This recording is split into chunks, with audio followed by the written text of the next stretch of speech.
Hi, everyone. Um, can you go back, please? Perfect, thank you. We are the COVID-5, and for our act of kindness, we went to the lake to pick up some trash. Next slide, please. Folsom Lake was littered with trash just a few weeks after a major holiday, the 4th of July. People who are on the shoreline and those in the boats throw trash around the lake or into the water, destroying our state park. This garbage that is disposed of improperly gets carried downstream or blown away and eventually ends up in the lake. This hurts the animals and makes our park look dirty and potentially dangerous. These people who litter don't think about the consequences of their actions and underestimate the negative impact and harm it does to the ecosystem. Some people even go as far as trying to argue their litter. Some people try to justify their littering by blaming it on the lack of nearby trash cans. They do this to excuse their poor and self-centered decisions. Next slide, please. Or leave it on that side, actually. Sorry, go back. A scientific study was performed. Around 10,000 individuals were surveyed at 130 outdoor public locations in the United States. The focus was on littering behavior of any item, but it was found that from observing littering from the selected individuals, cigarette butts accounted for around 65% of the litter.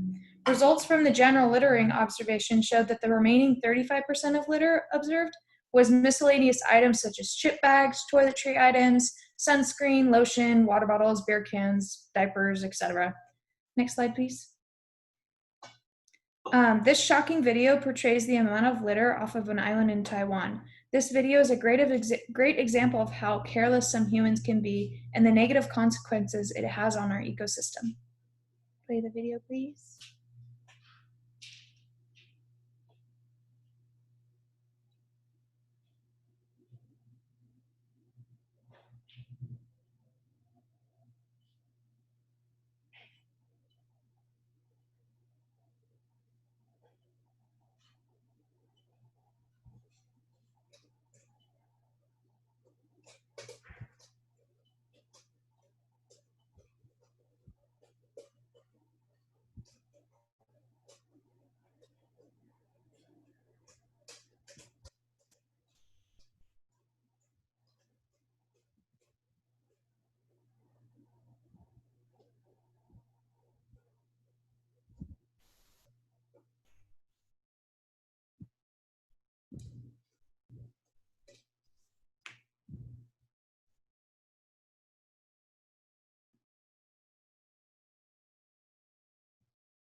And now I'm going to hand it off to Adam.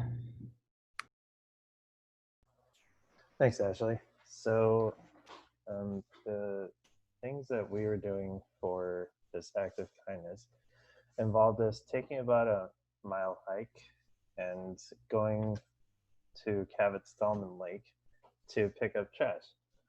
This is one example of how actually, ironically, all the PPE, the masks, the gloves that people are wearing to protect themselves from COVID has caused a lot of litter. And we picked up a mask while we were there.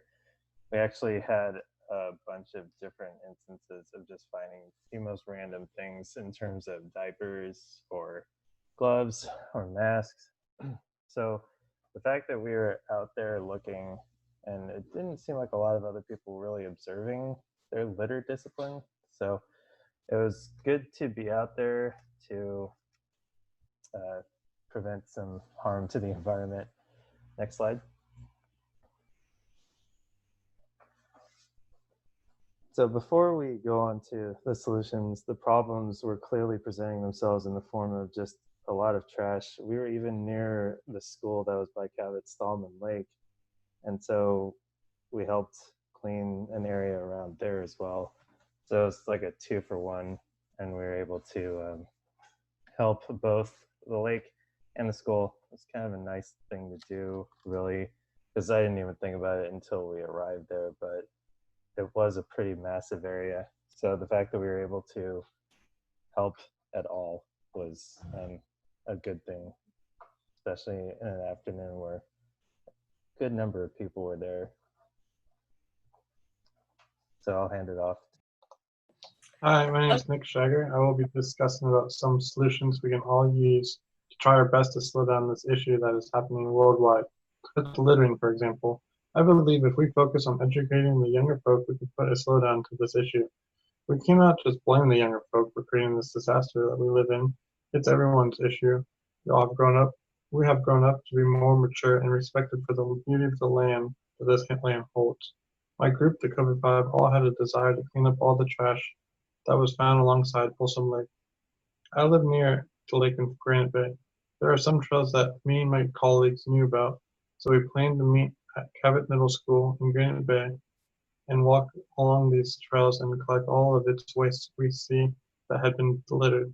Considering you had given us this presentation and called Acts of Kindness, our whole group's goal was to pick up as much trash that sadly had been left all over this beautiful man-made lake, which was built in 1955.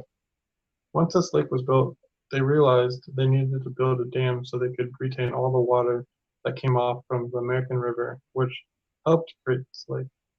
It was built for many reasons, but mainly to control the water so floods would be in control. With creating this dam, we were able to create hydroelectricity from all the water we would drain to control if floods were to happen.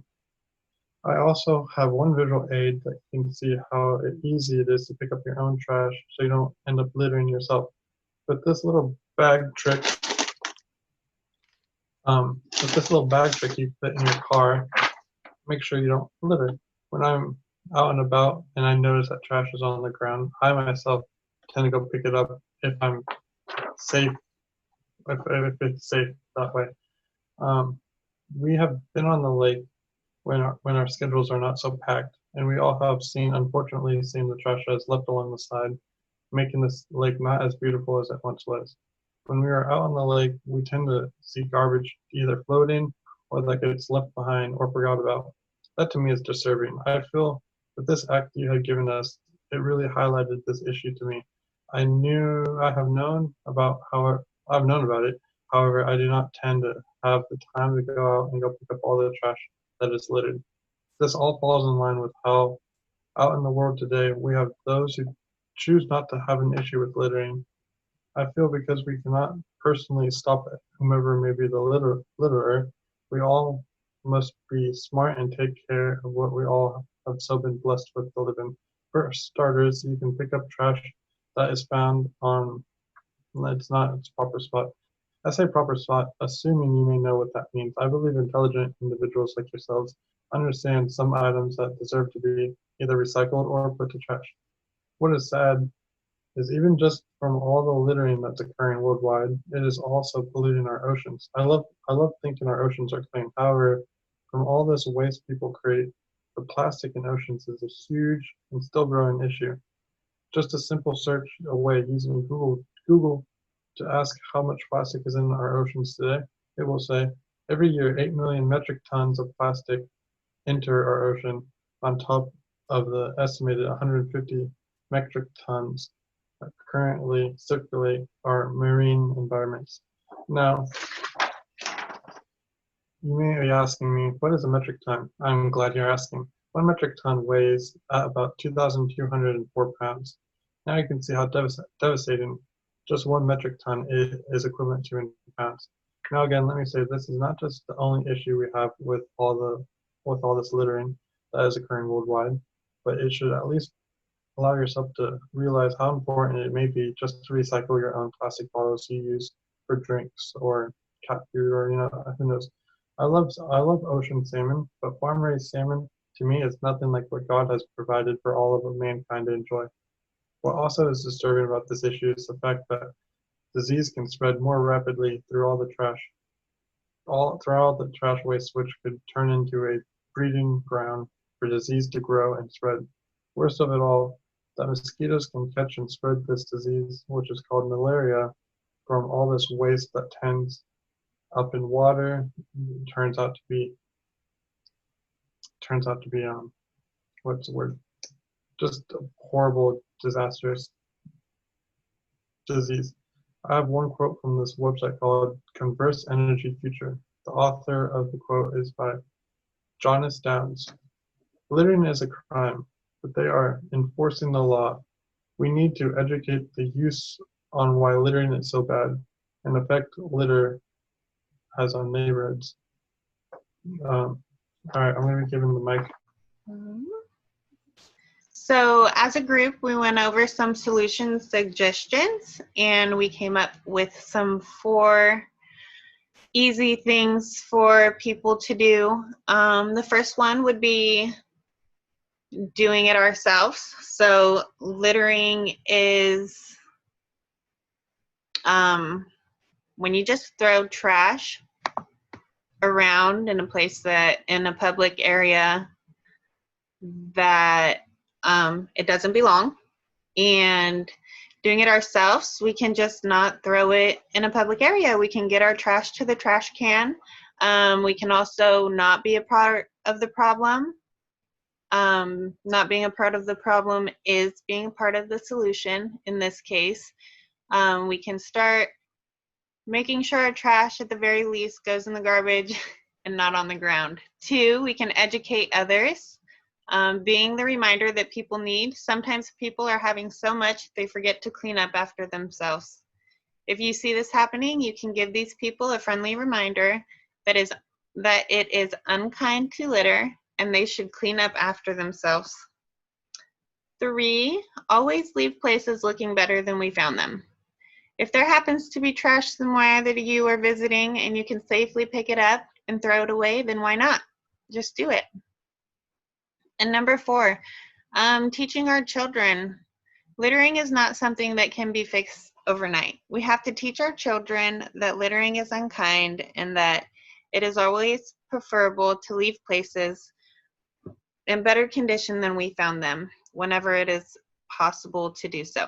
So on this next slide, I have some pictures of the children in my family cleaning up some litter at the Forest Hill Bridge. Next slide. This is an organization I found in regards to littering. It's called literati.org. And it's just an app that you take photos and just log all the litter in. They keep a record of the impact they're making in our community. So here's a small video explaining it.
So that was a shorter version of the video. If you wanted to watch a longer version of that and get more information on the Literati app, you can click the link that's underneath the video. Thank you.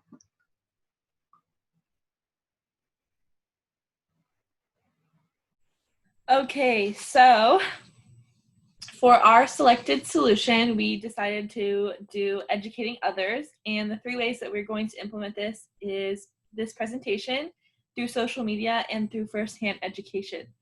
So based on our criteria, we decided that our selection solution would be to educate others. The reason that we chose this was because we believe that it's the easiest and most efficient way to get our message across about the current littering problem. The first way we are going to implement educating others would be through this presentation.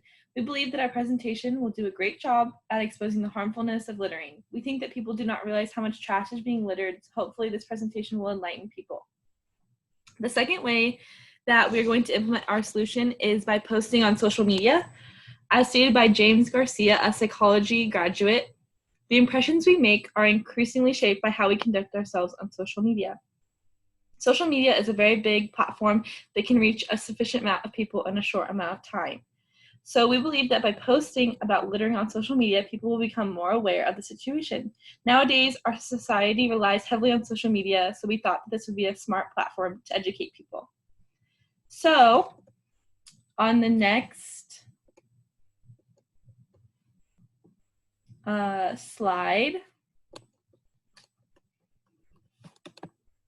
these are just statistics of people that use social media. You can see how many people use it. So we thought that explaining the problem of littering on social media would be a great way to reach a bunch of people in a short amount of time. And the last way that we are going to educate people is firsthand. And we think that if we see someone littering, we could possibly educate that person on why they shouldn't litter by kindly reminding them what it does to our earth. And people tend to be more accountable when they're confronted. So we thought that by talking to people when they litter would be a great way to shed some light on the current situation. And I think I'm going to be handing it off to Adam. Thanks, Alyssa. So to wrap up the presentation, our idea was to do an act of kindness, to go to Cabot Stallman Middle School and Lake, pick up some trash, and not just pick up some trash, but also educate and help others be more accountable for this, since this is a pretty commonplace crisis, which is really unfortunate. But at the same time, I think if we really, really all do our part, then we can make this world a better place to live. Heck, we even had the dog sniff out some trash for us, and he had a good time in the mud. So everyone had a good time doing this, and as you can see, we actually found a really good amount of trash in a lot of different places. There's plenty of opportunities for that. So thanks for allowing us to educate you all, and we hope you've learned a little bit about what you can do to help the environment and your local city.